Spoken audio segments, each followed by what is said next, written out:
Selamat pagi buat kita semua. Hmm, Sebelumnya perkenalkan nama saya Selamat Simatupang dengan NIM 111235050.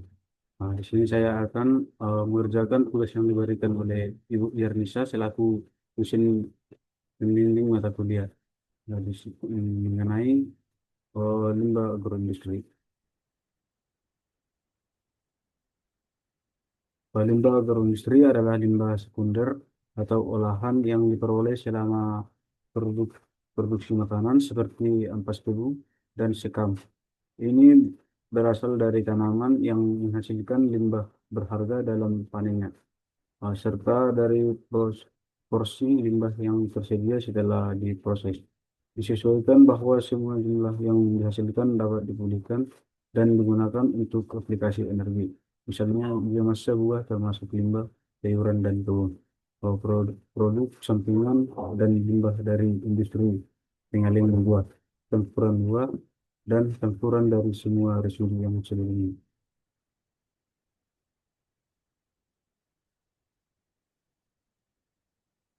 Nah, selanjutnya itu karakteristik limbah agroindustri. Limbah agroindustri telah lama menjadi tantangan dalam pengolahan lingkungan, terutama dengan meningkatnya volume produksi pertanian dan industri makanan. Namun di era modern, pendekatan inovasi penawaran solusi berkelanjutan dengan memanfaatkan limbah tersebut sebagai pakan ternak unggas. Potensi limbah agroindustri seperti daun ubi kayu, kulit ubi kayu atau kulit singkong, ampas, dan busa fermentasi yang kaya akan nutrisi namun seringkali terbuang begitu. Dengan teknologi pengolahan yang cepat, limbah ini dapat digunakan menjadi pakan makan bernilai tinggi yang tidak hanya memenuhi kebutuhan nutrisi unggas, tetapi juga menekan biaya produksi peternak. Artikel ini juga membahas tentang teknis, regulasi, dan sosial yang dihadapi dalam penerapan skema ini, serta dampak positif terhadap lingkungan ekonomi dan berkelanjutan sektor peternakan. Hasil studi menunjukkan bahwa pemanfaatan limbah agroindustri sebagai pakan unggas merupakan langkah strategis dalam mendukung ekonomi sirkulasi dan menunjukkan peternakan yang ramah lingkungan. Kemudian itu karakteristik ini dari limbah agroindustri yang pertama yaitu pH. Umumnya limbah cair industri agro seperti kelapa sawit atau POM bersifat asam dengan bernilai pH berkisar 3,5 sampai 4 uh, kilo yaitu BOD atau COD. Uh, Limbah cair kelapa sawit memiliki kandungan COD yang sangat tinggi mencapai 68.000 ppm dan BOD mencapai 27.000 ppm. Ini diketahui juga menghasilkan limbah cair terutinirat yang berbagus dengan kandungan organik tinggi. Nah, selanjutnya itu komponen organik mengandung padatan terlarut dan tersubstansi minyak, lemak, selulosa, dan protein. Limbah kulit kopi atau kakao memiliki protein dan karbohidrat tinggi, kurang 12%, lebih 12% dan 45%.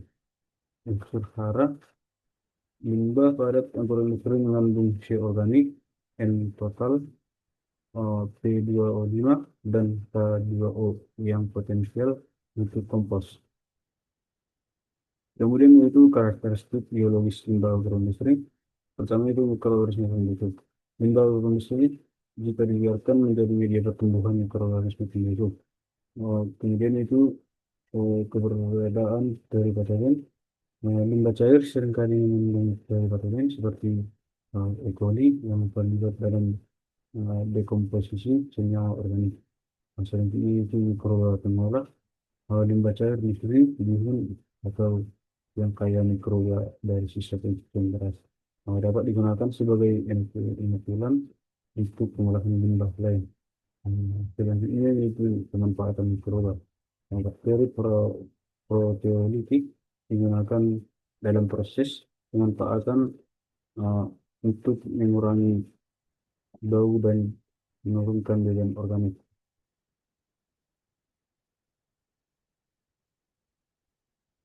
Kemudian itu analisis potensi limbah agroindustri. Nah, yang pertama itu energi terbarukan atau bioenergi. Hmm, Yang mana limbah yang mana yaitu terdapat limbah padat, nah, seperti sekam padi, tempurung kelapa, dan kosong kelapa sawit, TPKS dapat diolah menjadi briket atau arang sekam sebagai bahan bakar alternatif. Nah, selanjutnya itu limbah cair atau palm oil effluent dari industri sawit berpotensi menghasilkan biogas melalui teknologi metane kaptur untuk membangkit listrik. Yang kedua yaitu pertanian dan perkebunan, yang mana yaitu terdapat eh, pupuk organik seperti jerami, kulit kakao, dan batang sawit mengandung unsur hara, makro, NPK, Mg yang ideal untuk kompos atau pupuk organik cair atau VOC. Nah, kemudian itu media tanam. Arang sekam digunakan secara luas sebagai media tanam hidroponik karena kemampuan aerasi dan drainase yang baik. Selanjutnya itu pekan ternak, eh, tidak padi, bikin keledai, dan ampas sawit merupakan sumber serat dan protein ekonomi yang termasuk dominasi ruminansia. Kemudian itu industri dan pangan, produksi terasa alami atau vanilin, pigmen warna dari mikroba hingga kemasan ramah lingkungan dari ampas sawit. Ya, selanjutnya itu langkah-langkah pemanfaatan. Yang pertama itu pemilihan atau sorting, memisahkan limbah di sumbernya berdasarkan jenis seperti organik, anorganik, dan B3. Yang kedua itu pembersihan dan pengeringan. Membersihkan limbah seperti botol plastik atau logam dari kotoran dan mengeringkannya agar layak diolah. Yang ketiga itu pengolahan awal dan pemprosesan. Terbagi dua yaitu pemprosesan awal organik, yang mana pencegahan atau pengikosan. Yang kedua itu anorganik, terdapat pemotongan, peredahan atau perakitan. Yang keempat yaitu daur ulang atau produksi. Terdapat tiga bagian, yaitu yang pertama pembuatan limbah kompos dari sampah organik, yang kedua itu pembuatan kerajinan tangan, nah, seperti ekobrik, barang dan barang kerajinan.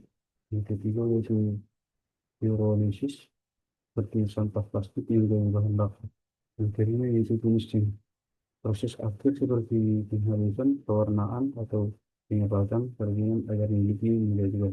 Yang terakhir yaitu pemasaran dan bank sampah, menjual produk kerajinan atau penyetorkan sampah daur ulang ke bank sampah untuk meningkatkan nilai ekonomi. Yang terakhir yaitu prinsip polarisasi limbah. Yang pertama yaitu prinsip pemisahan di sumber atau segregation. Contohnya yaitu di pabrik pengolahan kelapa sawit, limbah padat berupa dan kosong kelapa sawit atau TPKS dipisahkan langsung dari limbah cair atau POM. TPKS dikirim ke lahan sebagai rusak, sementara limbah cair dikirim ke kolam anaerobik. Yang kedua yaitu prinsip kategorisasi berdasarkan karakteristik fisika dan kimia. Contohnya yaitu pada industri pengolahan kayu, ceruk gergaji atau berpotensi energi tinggi dipisahkan dari limbah kulit kayu yang basah. Serbuk gergaji disarankan menjadi briket, sementara kulit kayu yang basah diproses menjadi kompos. Yang ketiga itu prinsip dekontaminasi atau pemisahan zat berbahaya. Contohnya yaitu pada limbah agroindustri yang menggunakan pestisida air, cucian pertama yang mengandung residu kimia yang dipisahkan atau dipolarisasi agar tidak mencemari air cucian akhir yang masih bisa digunakan kembali untuk menyiram tanaman. Sekian dan terima kasih.